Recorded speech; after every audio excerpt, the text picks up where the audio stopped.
तू मुझ वृद्धा की चिंता तो करता है करे, पर उस बेचारी बालिका विष्णु प्रिया का क्या होगा? तूने कभी ये भी तो सोचा है? श्री राधे, तू संसार त्याग करके जीवों के उद्धार के लिए जाना चाहता है और इतने तेरे जो प्रिय भक्त हैं इनको मारना चाहता है। ये क्या जीवित रहेंगे तेरे के बिना? और मैं क्या जीवित रहूंगी तेरे बिना? विष्णु प्रिया क्या जीवित रहेगी तेरे बिना? इतनों को मारकर तू जीवों का उद्धार करना चाहता है, ये कौन सी उद्धार लीला है? तू घर में रहकर भजन कर, जहां तू जाना चाहता है जा, मैं तुझे नहीं रोकूंगी, पर तू संसार त्याग करके क्यों जाना चाहता है? माँ, मैं अपने वश में नहीं हूं, मुझ पर कृपा करके तुम आज्ञा दो। मैं सुखी मन से कैसे आज्ञा दूं? कौन अपने बेटे को आज्ञा दे सकता है? माँ रोने लगी। प्रभु ने देखा कि सहज रूप में आज्ञा प्राप्त नहीं होगी। उनका ऐश्वर्य प्रकट हुआ। माँ ने अंतर में भगवान की भगवत रूप में उनका दर्शन देखा तो मैं एकदम चौंक लगी। अरे, कहने लगे, मैं तुम्हारे वचनों, तुम्हारे उसको टालने की सामर्थ्य मुझ में नहीं है। जो तुम कहती हो तो मैं तुम्हें आज्ञा देती हूँ, तुम जाओ से। इतना कहकर प्रभु ने माँ के चरणों में माथा टेका और अब माँ को हुए कि मेरे मुख से ही क्या निकल गया। श्री आ गया, एकदम विलाप करने गई, मैंने क्या कह दिया, मैंने क्या कह दिया? माँ, श्री कृष्ण ने तुम्हारे मुख से कहलाया है, तुम अपने इस वचन की रक्षा करो, मैं अपने वचन की रक्षा करूंगा। माँ, मैं सदैव तुम्हारे पास रखूंगा। जब तुम मुझे याद करोगी मैं आऊँगा, जब तुम भोजन मुझे पवाओगी मैं साक्षात आकर पाऊँगा। माँ, तुम मुझे आज्ञा दो। और ऐसा करके प्रभु माँ की वंदना करके उठ गए। अब सबसे कठिन काम जो था वो था विष्णु प्रिया जी की अनुमति प्राप्त करना। ये बात होते होते कांचना के द्वारा विष्णु प्रिया जी के कान में पहुंच गई थी कि प्रभु अब संन्यास लेना चाहते हैं। एक दिन विष्णु प्रिया जी ने एकांत में प्रभु के पाकर उनके चरणों में माथा टेका। अश्रु उनके गिरने लगे नेत्रों से प्रभु के चरणों पे उठाया, अपने आंचल से उनके अश्रु पहुंचे, चिबुक पर हाथ रखकर पूछा, विष्णु प्रिय, तुम इतनी दुखी क्यों हो रही हो? तुम्हारे अश्रु क्यों बह रहे हैं? बोली, मैं क्या सुन रही हूं? क्या सुन रही हो कि तुम संसार त्याग के जाना चाहती हो?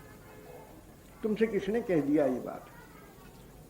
बोले, मुझसे छल मत करो। श्री राधे, अब प्रभु ने विष्णु प्रिया को परास में बिठाया। विष्णु प्रिया, तुम्हारा नाम विष्णु प्रिया है, अपने इस नाम को सार्थक करो, कृष्ण भजन ही सार है। मैं और तुम कृष्ण का भजन करें, सबको भजन कराएं, किसी से संसार का कल्याण होगा। मैं अब अपने वश में नहीं हूँ, मेरे तो यंत्र हूँ, जहाँ मुझे ले जा रहा है कृष्ण प्रेम में मैं जा रहा हूँ। मैं संसार के कल्याण के लिए और भक्तों को प्रेम दान करने के लिए, श्री कृष्ण का अन्वेषण करने के लिए संसार त्याग करने का स्पष्ट कह दिया। पर मैं ये ऐसा कर नहीं सकता विष्णु प्रिय, जब तक तुम अनुमति नहीं दोगी। मैं ये अनुमति कैसे दे सकती हूँ? इतनी कठोर मैं नहीं हूँ।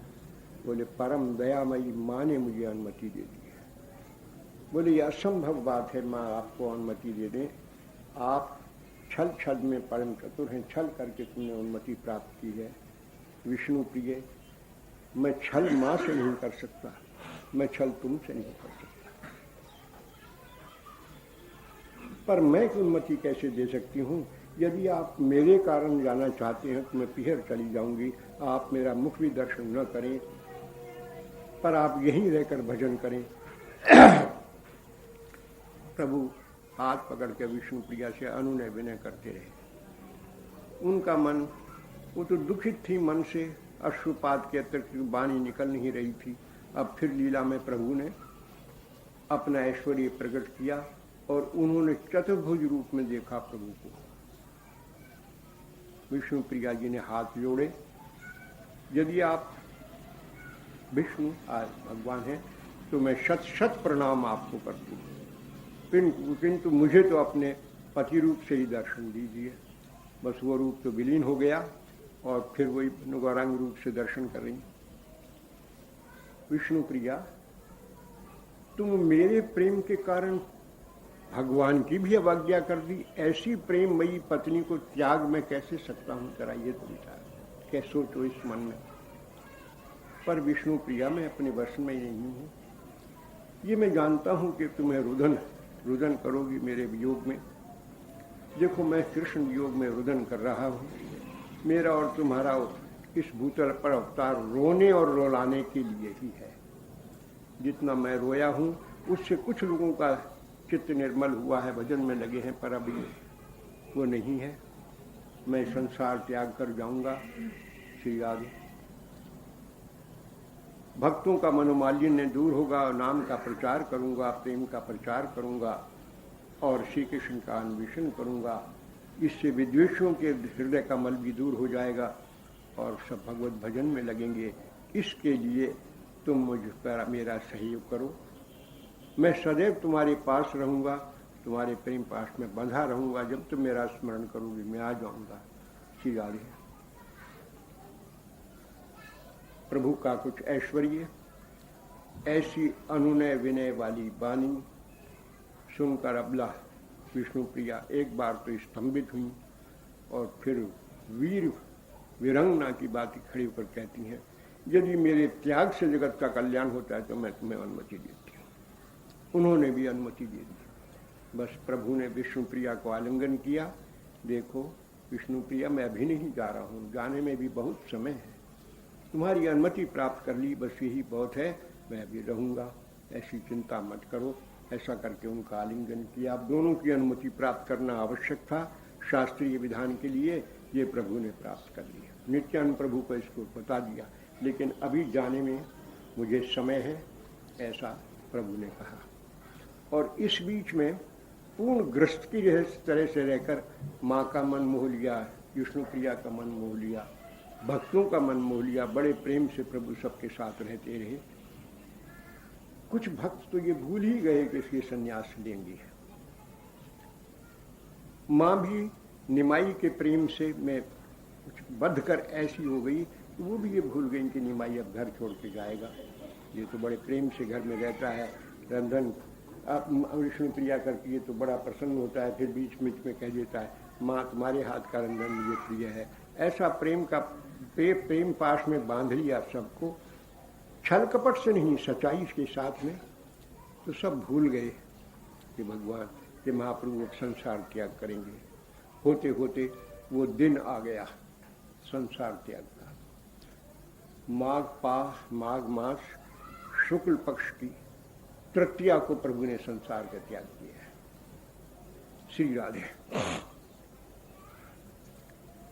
उस दिन की भी विलक्षण लीला। महागुरु भक्तों के साथ संकीर्तन आदि करके शीघ्र घर आ गए हैं। श्री राधे, इधर नित्य प्रदीप शयन कक्ष में जब प्रभु जाते थे तो उनके लिए पान चंदन इत्यादि लेकर विष्णु प्रिया जाया करती थी। आज कांचना के कहने से कुछ विशेष श्रृंगार की सामग्री भी साथ ले गई। थाल में सामग्री सजी रखी थी, तांबूल रखे थे। प्रिया जी आई श्री राधे और प्रभु का वंदन किया बड़े प्रेम भाव से। आपने बड़ी प्रेम भरी दृष्टि से विष्णु प्रिया को देखा। क्या देख रहे हैं? लज्जित दृष्टि से नीची नजर करके विष्णु प्रिया जी ने पूछा। बोले तुम्हारे इस चंद्रमुख को देख रहा हूँ और मेरे मन में एक नई वासना उदय हो रही है। वो क्या है? बोले आज मैं तुम्हारा श्रृंगार करना चाहता हूँ। मैं तो आपकी हूँ, करिए श्रृंगार, पर एक बात है कि फिर मैं आपका श्रृंगार करूंगी। वो आप बोले अच्छी बात है। विष्णु प्रिया को सन्मुख बिठाकर प्रभु ने उनका श्रृंगार किया है। पत्रावली की रचना की है, फूल मालाएं पहनाई हैं, हाथ में गजरे पहनाए हैं, अंग में लेपन किया है। श्री राधे, और उठकर अपने हाथ से विष्णु प्रिया को दर्पण दिखाया। विष्णु प्रिया विबल हो गई है प्रिया के प्रियतम के इस प्रेम लीला को देखकर, भूली हुई है श्री राधे। अब विष्णु प्रिया जी की बारी आई है। विष्णु प्रिया जी का महाप्रभु जी के सन्मुख बैठी है, उन्होंने निकट खींचा है, अपने हाथ से महाप्रभु जी का श्रृंगार किया है, मालती पुष्पों की माला पहनाई है, चंदन लगाया है अंग में, और महाप्रभु जी के मुखारविंद का स्वयं दर्शन कर रही है। महाप्रभु जी ने कहा दर्पण तो दिखाओ, मैं कैसा लगता हूँ। दर्पण दिखाया है। विष्णु प्रिया ये तांबूल, प्रिया जी ने वो तांबूल महाप्रभु जी के मुख में दिया है। इच्छा क्या है कि दर्शन खंडित तांबूल प्राप्त करूं। आधा दिया है, प्रभु भाव को समझ रहे, आधा काट लिया, आधा दर्शन। प्रभु ने दूसरा तांबूल उनके मुख में दिया और इस प्रकार श्रवण करके प्रेमालाप करते हुए प्रभु और प्रिया जी दोनों शयन कर गए। परम प्रेम, प्रेम की इस में दोनों भूले हुए हैं अपने आप को। निद्रा आ गई है, प्रेम निद्रा में आलिंगनबद्ध सो रहे हैं। उस वक्त योग माया ने प्रभु को संकेत दिया, प्रभु संसार उद्धार करने का समय आ गया है। अर्धनिशा में प्रभु जागे हैं। विष्णु प्रिया जी का पैचरण जो अपने चरण पर रखा था वो धीरे से हटाया है और उसके नीचे उपादान तकिया लगा दिया ताकि उनको पता न हो। जो उनके हाथ के ऊपर से रखा था धीरे से हाथ हटा के वहां भी तकिया लगा दिया ताकि इनको बांध। वहां से उतरे हैं निकलकर। विष्णु प्रिया को एक बार देखा है, भगवान से प्रणाम करके, जो घर के ठाकुर हैं उनके द्वार को प्रणाम करके, शची माँ के द्वार को प्रणाम करके आंगन में आ गए। आंगन में आने पर प्रभु का एक पीताम्बरी सूख रही थी और एक रेशमी उत्तरीय गमछा जिसे कहते हैं वो विष्णु प्रिया जी अपने जो पीहर से लेकर आई थी प्रभु के लिए, वो भी रखा था। आपने वो वस्त्र उतार दिए, वो एक गमछा और वो पहनकर और वो चल दिए हैं। प्रभु द्वार से बाहर निकले हैं। माघनिशा शुक्ल पक्ष की तृतीया रात्रि है। अत्यंत शीत पड़ रहा है, लेकिन प्रभु एक उत्तरीय ओढ़े हुए धोती पहने हुए धीरे धीरे गंगा तट की ओर चले जा रहे हैं। माँ जानवी गंगा को प्रणाम किया है, मस्तक पर जल छिड़का है, आचमन लिया है और छलांग लगाकर गंगा में कूद गए। कूद कर गंगा में तैरते हुए कटुआ ग्राम, कंटक नगर है उसका नाम, वहां तैरते हुए चले गए रात्रि के अंदर। श्री राधे। कंटक नगर में जब प्रभु पहुंचे हैं, निशा करीब करीब बीत चुकी थी। एक वृक्ष के नीचे जो गंगा तट पर था, गीले वस्त्र पहने प्रभु बैठे हुए हैं। उषा काल हो गया है, सूर्य निकलने की आशा कर रहे। इधर सबसे पहले विष्णु प्रिया जी वैसे भी जल्दी जगती थी, पर प्रभु से आलिंगनबद्ध सो रही थी। अब देखा हाथ से टटोला, उनका हाथ नहीं है। पैरों की तरफ हाथ बढ़ाया तो उनका पैर भी नहीं है। दूसरे हाथ से देखा तो उनका मुखारबिंद भी नहीं है। तकिया तो रखा है। एकदम उठी है, दीपक पर ज्वलित किया, देखा तो प्रभु नहीं है। पादुकाएं वहीं रखी हुई हैं। तो वो द्वार खुला हुआ है। बाहर गई तो जो पीताम्बरी टंग रही थी वो नहीं है, वो गमछा उत्तरीय वो नहीं है, और दूसरे वस्त्र वहाँ पड़े हैं। विष्णु प्रिया समझ गई अब संसार प्रभु अब आज जाने के, आज जो गए हैं वो आने के लिए नहीं गए हैं। जाकर माँ को जागृत जोर जोर से चिल्लाने लगी, माँ माँ उठो, माँ उठो, माँ उठो। शची माता जागी। मेरी विष्णु प्रिया क्या बात है, हाथ से इशारा कर दिया शयन कक्ष की ओर। माँ वो नहीं है, प्रभु नहीं है। भागी हुई माँ आई, देखा निमाई नहीं है, द्वार खुले पड़े हैं। चीत्कार करके माँ अचेतन होकर पड़ गई। विष्णु प्रिया की दशा, अपना दुख अपने लिए रो रही है। यहाँ माँ अचेतन होकर ठंड में आंगन में पड़ गई हैं, सिर आदि रुदन करने लगी। उषा काल तो हो ही गया था। भक्तजन प्रभु के दर्शन करने के लिए आने लगे थे। देखा माँ अचंत पड़ी है, विष्णु प्रिया रो रही है। माँ क्या बात है, निमाई नहीं है। निमाई छोड़कर चला गया। भक्तों में हाहाकार मच गया, चारों ओर भाग दौड़ मचने लगी। नित्यानंद प्रभु को ढूंढकर प्रभु लाए, श्रीवास आए, चंद्रशेखर आए और मुकुंद आए, सब आ गए। नित्यानंद प्रभु ने कहा, माँ तुम्हारा सचिव, तुम्हारा निमाई जहाँ भी होगा मैं ढूंढ कर लाऊंगा, प्रबोध करो माँ। और ऐसा कह के नित्यानंद प्रभु चले हैं।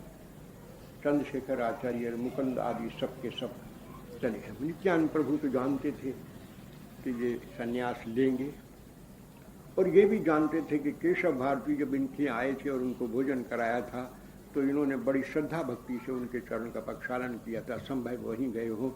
नित्यानंद प्रभु भक्तों के साथ में, चंद्रशेखर आचार्य, मुकुंद आदि के साथ में वहाँ कटवा जा पहुँचे। उसमें प्रभु केशव भारती के आश्रम में विद्यमान थे और केशव भारती के चरणों में पढ़कर उन्होंने प्रार्थना की थी कि मैं संसार त्याग करना चाहता हूँ, आप मुझे कृपा करके मेरा संसार बंधन छुड़ाइए और मुझे संन्यास दीजिए। और उन दोनों का परस्पर वार्तालाप चल रहा था। केशव भारती बार बार उन्हें कर रहे थे, ये ऐसा कार्य मैं नहीं कर सकता, ये तुमको नहीं चाहिए निमाई, तुम्हारी युवावस्था है, ऐसा उचित नहीं है। तुम अगर जीवों का कल्याण करना चाहते हो तो इसी रूप में तुम जीवों का कल्याण कर सकते हो। निमाई तो रो रहे हैं, कुछ उत्तर नहीं दे रहे हैं, बार बार प्रार्थना कर रहे हैं। इन्होंने युक्ति सोची, निमाई तुम तो शास्त्रज्ञ हो और सब शास्त्रों को जानने वाले हो। शास्त्र में तो ये लिखा है कि माता पिता से आज्ञा लिए बगैर संन्यास लेना उचित नहीं है और संन्यास विधिवत नहीं माना जाता। तो तुम क्या अपनी माता पिता पत्नी से भी आज्ञा लेकर आए हो? बोले हाँ प्रभु, आज्ञा लेकर आए हो।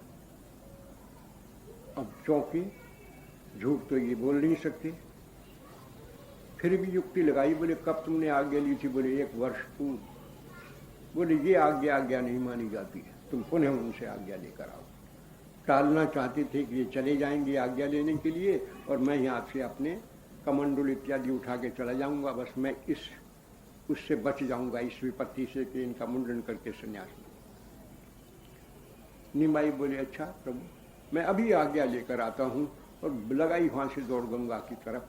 इन्होंने देखा केशव भारती ने कि मैं इनसे छल करना चाहता हूँ, इनसे छल करके जाऊंगा कहाँ, कैसे बचूंगा।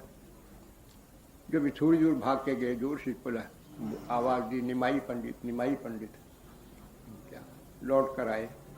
निमाई, ठीक है मैं तुमसे क्या छल करूं, यदि तुम्हारा आग्रह है तो चाहे मेरा मुंह, चाहे मेरी कितनी भी निंदा संसार में, तुमको संन्यास दे दूंगा।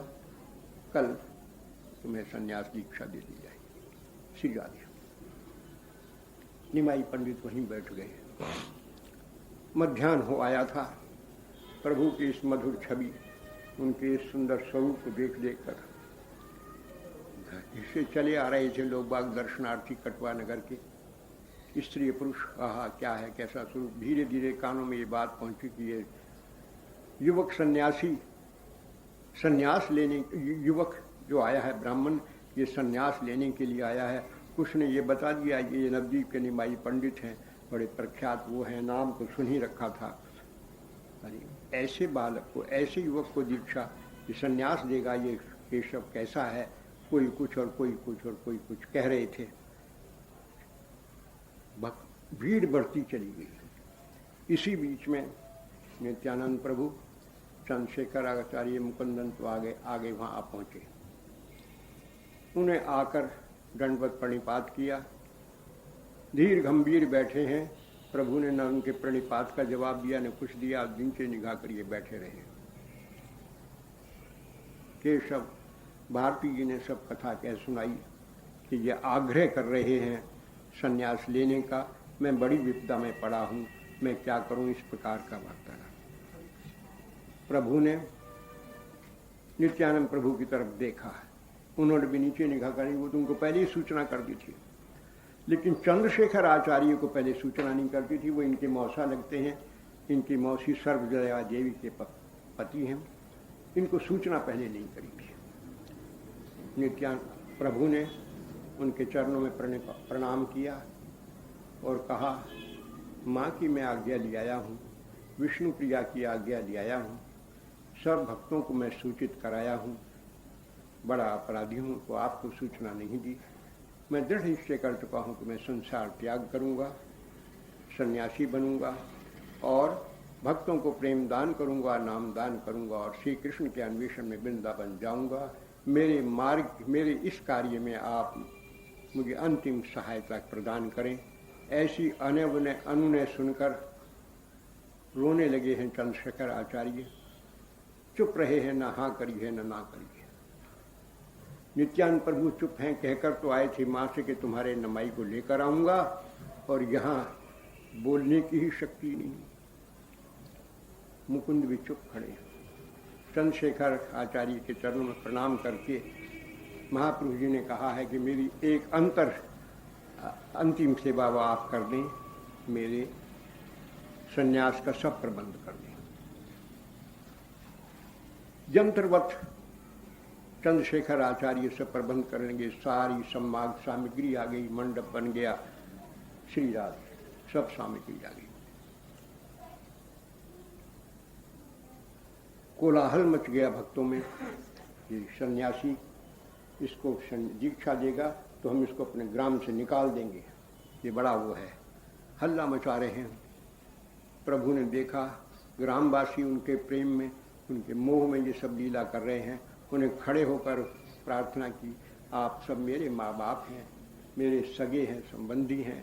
मैं कृष्ण गृह में परितप्त, बहुत तप्त हूँ। मेरी प्राण रक्षा के लिए मैं संन्यास लेना चाहता हूँ। आप लोग इसमें बाधा न डालें, ये मैं आपसे प्रार्थना करता हूँ। ऐसी करुण प्रार्थना प्रभु की सुन के सबकी आंखें सजल हो गईं, सब चुप हो गए, बोलना बंद हो गया, हाहाकार बंद हो गया। लेकिन अंतर में सब दुखी हैं। श्री राधे चंद्रशेखर आचार्य सब प्रबंध करने में लगे हुए हैं। प्रभु ने अब देखा इस विषाद रूपी उसको बदलने के लिए तो बड़ा मधुर नाम संकीर्तन प्रारंभ कर दिया। ऐसा मधुर नाम संकीर्तन कि जिसको सुनकर तो प्रभु तो नाच ही रहे हैं, सारे ग्रामवासी नाच रहे हैं, यहाँ तक कि केशव भारती भी नाच रहे हैं। अद्भुत नाम संकीर्तन, प्रेम का नाम संकीर्तन हो रहा है। ग्रामवासियों का जो अंतर वेदना थी वो इस रस से कुछ दब सी गई। होते होते अब अगले दिन का तो समय था ही। नापित श्री राधे प्रभु की प्रेरणा से नहीं या उनके आकर्षण से, जैसे उसने सुना कि बहुत से लोग दर्शन करने केशव भारती के यहाँ गए हैं, वहाँ एक बड़े सुंदर युवक संन्यास ले रहे हैं, तो एक नापित जो था, कलाधर उसका नाम था, वो भी दर्शन करने की दृष्टि से वहाँ पर आया। किसी ने उसको बुलाया नहीं और प्रभु जाने कैसे जान गए कि ये नापित है। तो बुलाया, भैया इधर आओ। प्रभु का सुंदर मुखारविंद दर्शन किया, नेत्रों में जल भरा हुआ है, कि सुंदर अलकाल भी है, कैसा सुंदर मुखारविंद है। और नापित के हाथ जोड़ कर रहे हैं, भैया तुम मेरा संसार बंधन दूर कर दो, मेरा केश मुंडन कर दो ताकि मेरा संसार बंधन छूट जाए। कांप गया नापित, आया तो था दर्शन करने के लिए, ये कैसे बंधन में मैं पड़ गया। हाथ जोड़कर कहने लगा, प्रभु ये कार्य तो मुझसे तो नहीं होगा, मैं ऐसा कार्य नहीं कर सकता। और कुछ प्रभु को प्रबोध देने लगा। बोले, आपके ऐसी सुंदर कावली, इसको मैं अपने हाथ से मुंडन करूं, ये संभव नहीं है प्रभु, मुझे इस कार्य के लिए क्षमा करें। बोले, नहीं, तुझे सब कुछ सिद्धि आदि प्राप्त हो जाएगी। बोले, मुझे सिद्धि प्राप्त नहीं चाहिए, मैं जैसा हूँ वैसा भी न रहूँ, किसी भी प्रकार से दरिद्र होकर भिक्षा मांग के खा लूँ, लेकिन ये कार्य मुझसे नहीं होगा। यहाँ भी प्रभु ने कुछ अपना ऐश्वर्य उसको दिखाया। तब उसने देखा कि ये मानने वाले तो नहीं हैं, तो उसने अंतिम युक्ति कही, प्रभु जिन हाथों से मैं आपके मस्तक को स्पर्श करूंगा मुंडन करूंगा, फिर क्या उन हाथों से अन्य लोगों के पैरों के नख काटूंगा? क्या ये हाथ? कलाधर, तो प्रभु बोले, हरिदास करके बोले उससे, कलाधर नहीं बोले, हरिदास, अब तुमको किसी के लिए कार्य ही नहीं करना पड़ेगा। श्री कृष्ण तुम्हारा भरण पोषण करेंगे, तुम्हारे आने वाली पीढ़ियों का भरण पोषण करेंगे, तुम्हारे वंश में अब ये कार्य होगा ही नहीं, तुम किसी का चरण स्पर्श या मुंडन नहीं करना। विवश हो गया कलाधर, स्नान करके आके प्रभु बैठे हैं। कलाधर ने भग का मुंडन प्रारंभ कर दिया। अब मुंडन करते हुए एकदम उसके मन में भाव आया और वो नाम संकीर्तन करने लगा। और थोड़ा सा मुंडन हुआ था, प्रभु नाम संकीर्तन करने लगे। अब दोनों नृत्य कर रहे हैं, केशवाचार्य नृत्य कर रहे हैं। फिर प्रबोध करते हैं लोग तो बैठ जाते हैं, फिर थोड़ा मुंडन होता है, फिर नृत्य प्रारंभ हो जाता है। श्री राधे। अब केशवाचार्य को सुधि आई के निमाई, अब अतिकाल हुआ जा रहा है, धैर्य धरो। कलाधर ने प्रभु का मुंडन किया, उन केशों को बांधा गोली में। श्री राधे। प्रथा है कि इन केशों को समाधि दी जाती है। समेट लिया आंचल में। प्रभु को पुनः स्नान करने के लिए कहा। प्रभु स्नान करने के लिए करके आए। कलाधर ने प्रभु का चरणामृत लिया। नित्यानंद प्रभु आदि प्रभु को लिए हुए भाव में भरे प्रभु को लेकर आकर बिठाया केशव भारती के सन्मुखी आसन पर। केशव भारती ने एक कौपीन और एक पट वस्त्र, गेरुआ वस्त्र, अब तक तो प्रभु पीताम्बर रक्तांबर आगर धारण श्वेत वस्त्र धारण करते थे रेशमी, वो दिए। प्रभु ने उनको जैसे ग्रंथि लगाते हैं लगा के कौपीन धारण करके विश्व उनके सन्मुख आके बैठे हैं और नाम गान प्रारंभ कर रहे हैं भक्तजन। प्रभु ने केशव भारती के कान में कहा, गुरुदेव, मैंने एक मंत्र सुना था, क्या यही मंत्र तो है जो आप मुझे देंगे? और वो मंत्र उनके कान में कह दिया। क्या विलक्षण लीला है, पहले उनको शिष्य बना दिया, पीछे वो ग्रंथ कह दिया। श्री राधे। हाँ निमाई, मंत्र तो यही है, पर प्रथा है कि मैं गुरु उनको मंत्र दान करूं। उनके कान में मंत्र दान किया है। मंत्र सुनकर प्रभु नृत्य करने लगे हैं। केशव भारती दंड कमंडल छोड़ के नृत्य करने लगे हैं, भक्तजन नृत्य करने लगे हैं और आरक्षित रूप से देवों को देव इस लीला को दर्शन कर रहे हैं, पुष्प वर्षा कर रहे हैं, ग्रामवासी भी नृत्य कर रहे हैं, कीर्तन का अद्भुत आनंद हो रहा है। श्री राधे। अब रात्रि को प्रभु वहीं रहे। ये तो कहीं नहीं लिखा कि भिक्षा कैसे हुई, लेकिन रात्रि को प्रभु वहीं रहे, भिक्षा करी और सुबह गुरु को प्रणाम करके, गुरु तो ग्राम छोड़कर दूसरी ओर चले हैं और निमाई पंडित वृंदावन जाऊंगा कहते हुए और नाम गान करते हुए वहां से चल पड़े। उस दिव्य उन्माद की अवस्था में, जिसमें चैतन्य भाग चैतन्यमत में की श्लोक है कि महाप्रभु जी कौन सा श्लोक गान करते हुए एकादशी का एताम से आस्थाए परात्मनिष्ठा मध्याशिताम पूर्वमचैर महद्विभय अहम तरिष्यामि दुरंत पारम तमो मुकुंदाघ्री आंघ्री निषेवयेव। प्राचीन महर्षि युगनों ने जिस परमात्म निष्ठा का अवलंबन किया और उपदेश दिया है, मैं शिव निष्ठा का अवलंबन करके केवल मात्र श्री मुकुंद चरण सेवा के द्वारा ही इस दुष्ट संसार माया से तेज हो जाऊंगा। इस श्लोक का गान करते हुए प्रभु चले जा रहे हैं। अब इस श्लोक का भाव तो ये है कि भगवान के चरणों में परमात्म निष्ठा उदय होने से जीव संसार सागर से तर जाता है। पर इसमें इसकी बड़ी सुंदर व्याख्या की गई है और ये बताया है कि माया से तरता नहीं कोई निष्ठा से। माया से तरने का तो रास्ता केवल है भगवान के चरणों की शरणागति लेना। सीधा दिया दैवी वेशा गुणमयी मम माया द्रत्यया मामे वे प्रपद्यन्ते माया में ताम तरंती ते। इस प्रकार प्रभु इस लोक का गान करते हुए चले जा रहे हैं। श्री राधे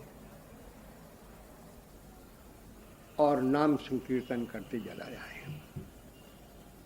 हा कृष्ण हा वृंदावन, कहाँ जाऊं कहाँ पाऊं मुरली बदन। इस प्रकार विरह में गान करते हुए प्रभु चले जा रहे हैं। और 3 दिन और 3 रात बीत गए हैं राढ़ देश में भ्रमण करते। श्री राधे प्रभु को तो बाह्य ज्ञान है नहीं, पर नित्यानंद प्रभु चंद्रशेखर आदि इनको सबको तो ज्ञान है। पीछे पीछे चले जा रहे हैं, कभी भागते हैं प्रभु, कभी कहीं। नित्यानंद प्रभु ने देखा कि कुछ गोप बालक गैया चला रहे हैं। बोले प्रभु को इनकी ओर अवश्य जाएंगे, गोपों को देख के भाव उद्दीपन होगा। संभव है इनसे पूछें वृंदावन का मार्ग, तो पहले ही भाग के वहाँ पहुँचे हैं। गोप बालकों से कह दिया है कि देखो ये जो आ रहे हैं पीछे, ये इनके थोड़ा सा वो है, भाव में है, ये तुमसे वृंदावन का मार्ग पूछे तो गंगा का मार्ग बता देना। बालक तो थे ही, मान गए इस बात को। उधर से भाग, जब प्रभु उन्माद अवस्था में भागते चले आ रहे हैं, गोप बालों को देखकर भाव उद्दीपन हुआ है। बालकों के माथे पे हाथ रखा है, कृष्ण नाम कहो। बालक बड़े प्रेम से कृष्ण नाम गान करने लगे हैं। आप बड़े प्रसन्न हुए हैं, तुमने मुझे बड़ा सुख दिया है, मैं तुम्हें क्या दे सकता हूँ, या ये तो बताओ। मैं वृंदावन जाना